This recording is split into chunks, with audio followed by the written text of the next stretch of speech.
Today's topic is going to be how to use job fairs for your military transition.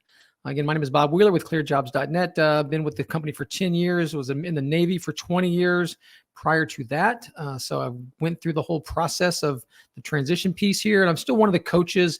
Besides being an account representative, I'm still I deal with the employers, but also with the job seekers and do a lot of training classes for our military veterans as well. So we're going to be talking about how to use job fairs in your transition.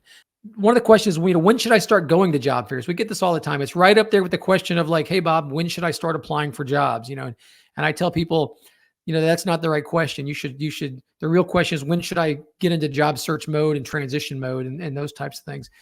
So attending job fairs is something that's a great piece of that, a full year before you EAS. This is a great thing to do, is to go to a job fair even a year or more out, because of a few things. Number one, psychologically, it's a big first step. The first time that you go to a job fair, it's kind of like admitting to yourself that says, you know what, I am not going to be in the Air Force forever. I am not going to be a Marine forever. So it kind of helps you get past that. Also, when you go early, the mistakes that you make don't cost you that much. If you go there and you say something silly, you say something stupid, you make a mistake, put your foot in your mouth, you know what? You've got plenty of time to fix those things. It's called the gap analysis is what we're doing. You can go to these things to kind of figure out, exactly what you need to do better before it starts to really, I guess, count, more. When you get to the point about 6 months out, now I think you're starting to work on making some connections. You're trying to identify the companies and the contacts. It's still too early to say, hey, do you have a job for me? But you're really at the stage where you're going to get a little bit kind of legitimate. You can start talking to specific companies, specific recruiters to talk about your skills, find out what they do, because you're building that network of the people that you're going to want to leverage here in a little bit.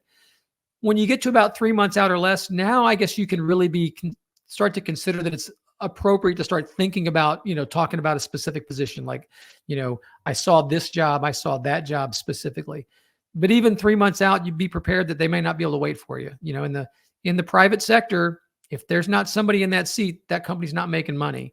So it's very rare are they going to hold something for a few months. But if it's something that the timeline fits, they'll certainly want to continue to talk to you.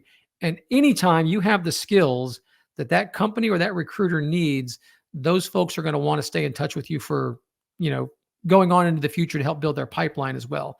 So those are some of the things about the job fairs that are great. And these are some of the times that you want to start going. Again, more than a year out, go ahead and go. I encourage you to go. It's a great thing. You're not going to get a job, but you're going to take that psychological step. You're going to find out things you need to know. 6 and 3 months out, you're starting to get a little bit more important information there. Now, what should you wear to a job fair? If you're going to a job fair on base, you can wear uniform of the day. That's fine. When you go to those things, you'll see that probably 90% of the job seekers there are there in the uniform of the day. And a lot of times that's what the recruiters expect too. They go there, they set it up for the middle of the day. They know they're going to get a big push between 11 and 1300. You're going to have people, coming at their lunchtime just to kind of cruise through.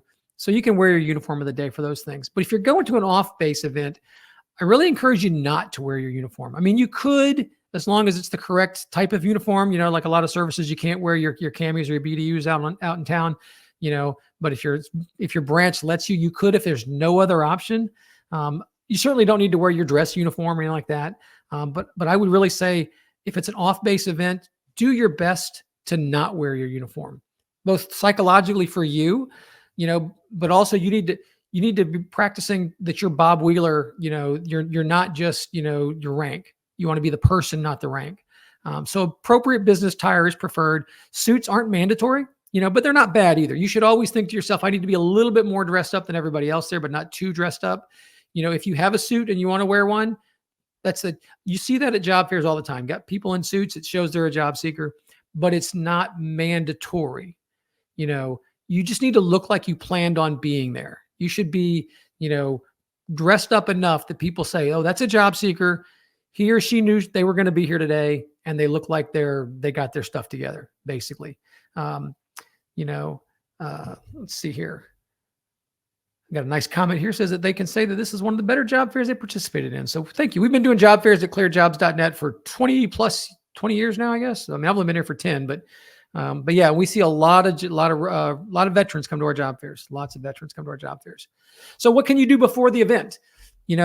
Events like ours, one of the nice things is you can look on the website and see who's going to be there. And I think this is probably pretty common for just about every job fair that's out there. So do the research, look on there to see what kind of companies are going to be at those events so that you can kind of figure out what your plan is going to be. Because it is nice to have a plan at a job fair. As you look at those events, as you look at the list of companies, you can also see the types of positions that are available. This is from the job fair we just had last week. GDIT had, all their positions that they're recruiting for.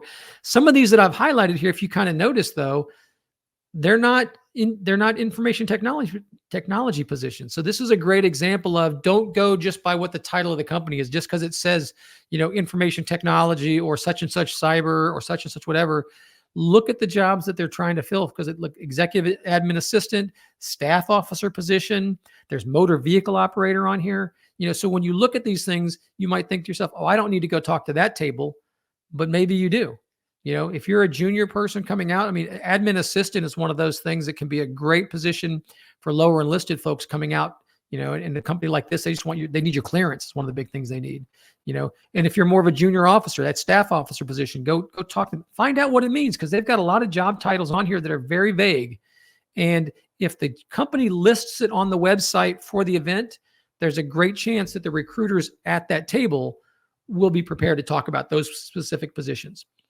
Now, if you go to a job fair and you see stuff on there that has nothing to do with what you do, you can still stop by and talk to that table, especially if it's a big company. GDIT is a huge company, for example. There might be others that were there too. I would just suggest that when you go and talk to the recruiters, you can just say, hey, I know the things that you're recruiting for here aren't exactly what I do, but this is what I do. I'm again, logistician. I'm an intel analyst. I'm a medical person, whatever it is.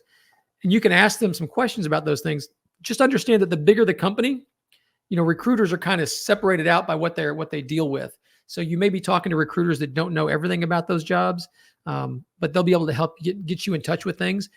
And the other thing is, with these big companies, they're going to still be very good at telling you how the application process works. So even if you say, hey, I saw a position on your website, it's not listed here, I'm thinking about applying to a position there.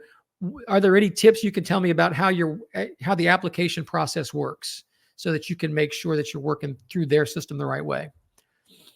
Now, the resume. We get tons and tons and tons of questions about resumes, and we do other training on resumes themselves. I'm just going to talk a little bit right now about a job fair resume. So there's a few things that you might want to think about when you talk about a job fair resume. First of all, the summary section, which is right up top there. If you're going to be transitioning, go ahead and list up at the top there when you're going to be transitioning. You can say, Navy veteran, available for hire October 2024, right? You list that, or March 2025. You list those things so that they can know, because if a recruiter sees what you've got, they want to know where you're going to fit into the process, and they do want to hang on to your stuff. And if you're not good for them right now, but you're still good for them later on, they're going to make a note when they can follow back up with you. One of the other things that you want to do is, you might want to make your resume a little bit broad. You might want to address, you hear all the time, and I think this is great. This is terrific advice, that you want to make your resume match a specific job, right? That's exactly what you want to do. But when you go to a job fair, you're talking to, 15, 20, we get 26 companies at some of our job fairs, lots of different things. So you can make your resume a little bit more broad, talk about all the things that you do, because when you submit a resume, at least when you go to a resume at one of our job fairs, your resume goes to all the companies who are there, and they'll get in there and they'll search by keywords. So you don't know what's going to hit to bring you up and talk about things. We'll talk a little bit about how you can bring that resume down. When it comes to a specific job, you might want to make a whole new resume for that, just to distill it down to just the things that they're looking for. But at the job fair, think big, think broad, go ahead and kind of list everything that you had there. Now, what are you going to do while you're there? You took your resume, you've done some stuff, you've submitted the resume when you registered. Once you're there, take advantage of any extra services that might be there. A lot of our job fairs, we have resume review that can go on. We've done other things at some of our job fairs where we'll do like a roundtable discussion where we talk to recruiters, go early, take advantage of those things if you're a transitioning veteran, because one of the things that veterans have a hard time with is really understanding the hiring process. So the more people you can talk to, the more valuable information you're going to get. If you go to some of those events that are at, like we said, some industry specific events, maybe you go to a cybersecurity conference or an admin conference or logistician conference or something like that, hit up some of those things, get better at your industry, so take advantage of those things. Also, when you go, talk to as many booths as possible. Not listed on the slide, but one piece of good advice is when you looked at those companies that you're really trying to hit, save the best for last. And I don't mean the best like the best company. I mean the best fit, the ones that are the ones that have the type of jobs that you really want to do. Go to them last. Go to some of the ones that aren't a great fit. Go to them first, because it'll help get you in the flow of things. You'll get used to talking to the recruiters and asking the questions. As you're standing in line, you'll hear other people asking questions. So I would save your best ones for last, because you'll be in the right mind frame of what you want to talk about. And a lot of people do it the other way. They go to the one that they want to talk to first, like they're afraid they're going to run out of jobs. No, take your time. It'll be good. Just kind of move your way around. When you get up there, don't monopolize the recruiter's time. Don't, as a guy who was a recruiter, other folks who are recruiters, it can be a little frustrating when they're standing there and you're talking and they're looking over your shoulder because the line is 5 or 6 or 7 people deep. And they're thinking to themselves, okay, well, I've got Bob's resume, but I'm afraid these people behind them are going to decide to leave. So don't monopolize the recruiter's time. Have a nice brief conversation. The last bullet that's on this slide says, the longer conversations are more likely towards the end of the event. What this means is job fairs have this big rush at the beginning. Lots and lots of people, they all show up. The recruiters are doing their best. They're talking to everybody. Halfway through, 3/4 of the way through the event itself, it starts to really slow down. So if you're a job seeker and you want to have a good conversation with somebody, go then, because there's nobody behind you. The recruiters will be more than happy to have a good conversation with you. And if it's a hiring manager that happens to be there or a program manager, they are going to be all about talking to you specifics about, talking your language, about computer programming or whatever it is that you do. So those conversations are better at the second half of a job fair as opposed to the first half of the job fair. Now, after the event's over, you've done all your stuff, make professional connections with the recruiters. Any recruiter that you catch their name, I tell you, go back the next day, shoot over a LinkedIn request, put a little note in there that says, hey, Lisa, met you at the ClearedJobs.Net job fair yesterday. Thought it would be a good idea to connect. Recruiters love to connect. And, in places like LinkedIn, it helps you because it makes your searching a little bit easier because you've got second and third connections now. So definitely do that, but leave that note that says that's how you connected with them. The other thing about connecting with recruiters is sometimes the recruiters move around. You might connect with a recruiter at one company, but you were still a year from EAS. By the time you're about to get out, that person maybe, have moved to a different company. And then when they start looking through their LinkedIn connections for different types of people, you're going to pop up. Or you might reach out to them and realize they're at a new company that you never heard of before. There's tons and tons and tons of government contractors. And, you don't even know how many there are until these recruiters move around and you realize that he or she's now at a new company. So make those connections with the recruiters that you go and see. If you do apply for, online after the event, so let's say that you go there and the recruiter says, hey, you look like a good fit. I need you to apply online. First of all, that's not a bad thing. There's a lot of government contracting regulations out there from the federal government where they need to filter all their applications through the application process. No matter how great of a fit you're going to be, they'll say you need to apply online. So if you do it on your own, or if they tell you to do it, once you're done, if you've got their email address, reach out to them and mention, hey, I went ahead and applied for that position, and give them the job ID number too, because some of these bigger companies, they may have 10 positions that say staff officer. There might have been 6 positions for motor vehicle operator or admin assistant or whatever. So when you apply for that position, go ahead and list the job ID number that you applied for. And then if you applied with a better resume, so let's say you went to the ClearedJobs.Net job fair, you had your general resume for everything. That's what you submitted. That's what they've got a copy of. They told you that you should go ahead and apply online to a position.